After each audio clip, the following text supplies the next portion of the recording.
ওম নমঃ শিবায়।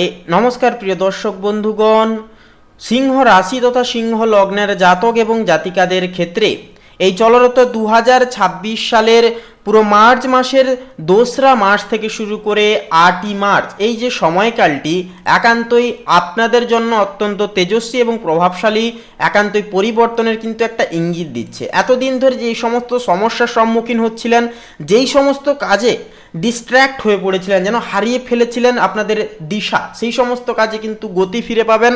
একান্তই নির্বিশেষে আপনারা এগিয়ে যাওয়ার রাস্তাগুলি কিন্তু খুঁজে পাবেন।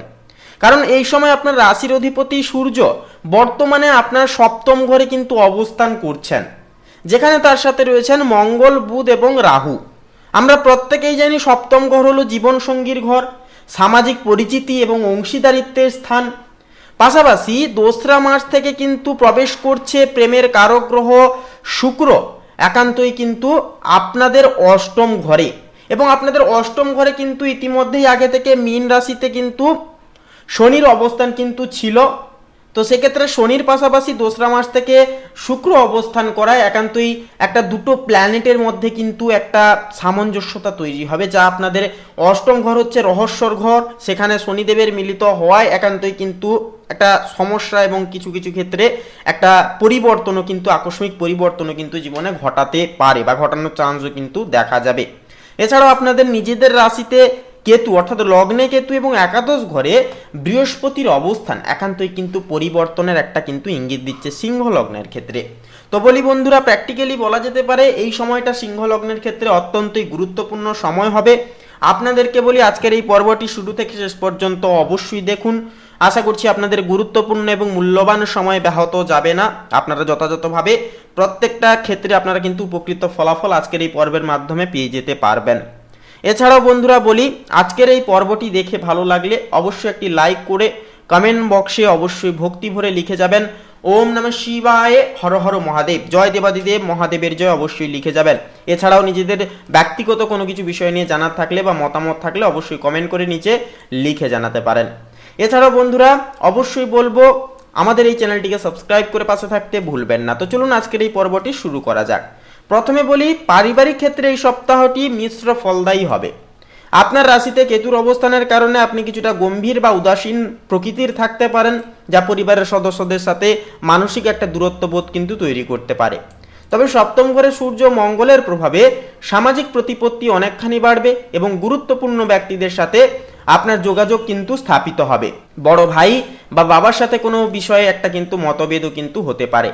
কিন্তু একাদশে বৃহস্পতির উপস্থিতির কারণে শেষ পর্যন্ত বড়দের আশীর্বাদ ও সমর্থন আপনার কিন্তু সহায় থাকবে। প্রেম ও দাম্পত্য জীবনের ক্ষেত্রে বলি, দাম্পত্য সম্পর্কের ক্ষেত্রে এই সপ্তাহটি অত্যন্তই সংবেদনশীল হবে, গঠনগত হবে। সপ্তম ঘরে সূর্য, মঙ্গল ও রাহুর সমাবেশ একান্তই জীবনসঙ্গীর সাথে সম্পর্কের রসায়নে এক ধরনের তীব্রতা ও অহংকার বোধ কিন্তু বয়ে নিয়ে আসবে। ছোট ছোট বিষয় যার কারণে আধিপত্য বিস্তারের একটা প্রবণতা বিবাদের অন্যতম কারণ হয়ে দাঁড়াতে পারে বা বিবাদ সৃষ্টি করতে পারে। 2রা মার্চ থেকে শুক্র অষ্টম ঘরে যাওয়ায় প্রেমের ক্ষেত্রে কিছুটা গোপনীয়তা বা রহস্যময়তা কিন্তু একটা তৈরি হতে পারে। যারা অবিবাহিত জাতক জাতিকাগণ রয়েছেন, আপনাদের জন্য হঠকারী কোনো সম্পর্কের সিদ্ধান্ত বলবো না নেওয়াই ভালো হবে। এমনকি দাম্পত্য জীবনে পারস্পরিক বিশ্বাস ও ধৈর্য ধরা বা ধৈর্য বজায় রেখে চলাই কিন্তু এই সপ্তাহের প্রধান চ্যালেঞ্জ হয়ে উঠবে।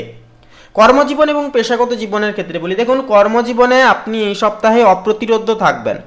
আপনার একাদশ ঘরে লাভ অর্থাৎ লাভ এবং সাফল্যের স্থানে দেবগুরু বৃহস্পতির অবস্থান নির্দেশ করছে যে আপনার দীর্ঘদিনের পরিশ্রমের ফল এই সপ্তাহে কিন্তু পেয়ে যেতে পারেন।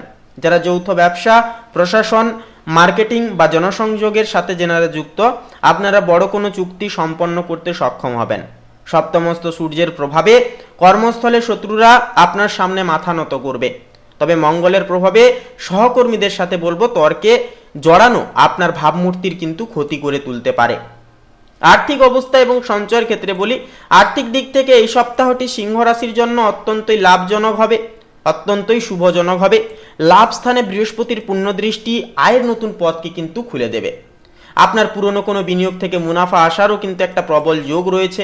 এমনকি 2রা মার্চ থেকে অষ্টম ঘরে উচ্চস্থ শুক্র ও শনির মিলন একান্তই নির্দেশ করছে যে বীমা, পৈতৃক সম্পত্তি বা লটারি থেকে আকস্মিক কোনো অর্থপ্রাপ্তি কিন্তু এই সময় ঘটতে পারে। তবে রাহুর প্রভাবে ফাটকা কারবারে অতিরিক্ত ঝুঁকি একান্তই বলবো নিতে যাবেন না। পরিকল্পিত খরচ আপনার সঞ্চয়কে আরও মজবুত করে তুলবে। এরপরে বলি মানসিক এবং শারীরিক স্বাস্থ্যের বিষয়। দেখুন, স্বাস্থ্যের দিক থেকে এই সপ্তাহে রক্তচাপ এবং হৃদযন্ত্রের প্রতি কিন্তু বিশেষভাবে যত্ন নিতে হবে। সপ্তম ঘরে রাহু ও মঙ্গলের অঙ্গারক প্রভাব মানসিক উত্তেজনা ও রাগকে কিন্তু দ্বিগুণভাবে একান্তই বাড়িয়ে দিতে পারে। রাশিতে অর্থাৎ আপনাদের লগ্নে যে কেতু থাকছে, কেতুর অবস্থানের কারণে মাঝে মাঝে এক অজানা আশঙ্কা বা অনিদ্রার সমস্যা কিন্তু কাজ করতে পারে। সূর্যের প্রভাবে চোখে জ্বালা পড়া বা তীব্র মাথা ব্যথা হওয়ারও কিন্তু একটা প্রবল সম্ভাবনা রয়েছে। অষ্টমস্ত শনির কারণে হাড়ের জয়েন্টে ব্যথা বা পুরনো কোনো ব্যথা মাথা চাড়া কিন্তু দিতে পারে। সেহেতু নিয়মিত ধ্যান এবং প্রচুর পরিমাণে জলপান করা আপনার স্নায়বিক স্বাস্থ্যের জন্য অত্যন্তই জরুরি হয়ে উঠবে। তো শেষ কথা বলবো আপনাদের ক্ষেত্রে, সামগ্রিকভাবে এই 2রা মার্চ থেকে 7ই মার্চের এই যে সময়কালটি সিংহ রাশি তথা সিংহ লগ্নের জন্য ক্ষমতা শিখরে পৌঁছানোর এক অন্যতম সময় হবে। একাদশস্থ বৃহস্পতির আশীর্বাদ আপনার আর্থিক ও সামাজিক উন্নতিকে সুনিশ্চিত করবে। তবে সপ্তম ঘরে শক্তিশালী গ্রহপুঞ্জ আপনার ইগো বা অহংকারকে কিন্তু বাড়িয়ে দিতে পারে, যা নিয়ন্ত্রণে রাখা একান্তই বলবো জরুরি হয়ে উঠবে। শুক্র ও শনির অষ্টমস্ত অবস্থান নির্দেশ করছে যে তড়িঘড়ি করে কোনো সিদ্ধান্ত না নিয়ে ধৈর্যের সাথে এগোলে এই সপ্তাহটি আপনার জীবনে বড় কোনো স্থিতিশীলতা কিন্তু বয়ে নিয়ে আসবে। মহাজাগতিক এই আশীর্বাদে আপনাদের জীবনে কিন্তু একান্তই পরিবর্তন আসবে। সেক্ষেত্রে একটা বিষয় আপনাদেরকে সচেতন রাখতে হবে, সচেতন থেকে চলতে হবে। যেহেতু আপনাদের লগ্নে কেতু থাকছে, তাই কিন্তু একটা বিভ্রান্তি সৃষ্টি করতে পারে বা অহেতুকভাবে কোনো সম্পর্ক নিয়ে ভুল বুঝাবুঝি কিন্তু একটা সৃষ্টি হতে পারে। তাই এই বিষয়ে কিন্তু আপনাদেরকে যথার্থভাবে সচেতন থেকে কিন্তু চলতে হবে। এই বিষয়গুলি মাথায় রাখুন এবং নিজেদের কর্মের দিকে বিশেষভাবে কনসেন্ট্রেন্স তথা মনোযোগ ধরে রাখবার চেষ্টা অবশ্যই আপনারা করুন। দেখবেন সাফল্যের শিখরে কিন্তু খুব শীঘ্রই আপনারা পৌঁছে যেতে পারবেন। তো বন্ধুরা, আজকের এই পর্বটি এই পর্যন্ত। পর্বটি নিয়ে যদি কোনো ব্যক্তিগত মতামত থেকে থাকে অবশ্যই কমেন্ট করে আপনারা লিখে জানাতে ভুলবেন না। এছাড়াও বন্ধুরা বলি আপনাদের ক্ষেত্রে আপনারা কমেন্টে অবশ্যই পাশাপাশি ভক্তি ভরে শ্রদ্ধা সহকারে অবশ্যই লিখে যান ওম নমঃ শিবায়, হর হর মহাদেব, জয় দেবাদিদেব মহাদেবের জয় অবশ্যই লিখে যান। আপনাদের সমস্ত মনের ইচ্ছা কামনা বাসনা একান্তই পূর্ণতা পাবে। এছাড়াও বন্ধুরা একটি লাইক দিয়ে আমাদের এই চ্যানেলটিকে সাবস্ক্রাইব করে বন্ধুরা পাশে থাকতে ভুলবেন না। আপনারা ভালো থাকুন, সুস্থ থাকুন, সর্বদা সচেতন থাকুন। নমস্কার।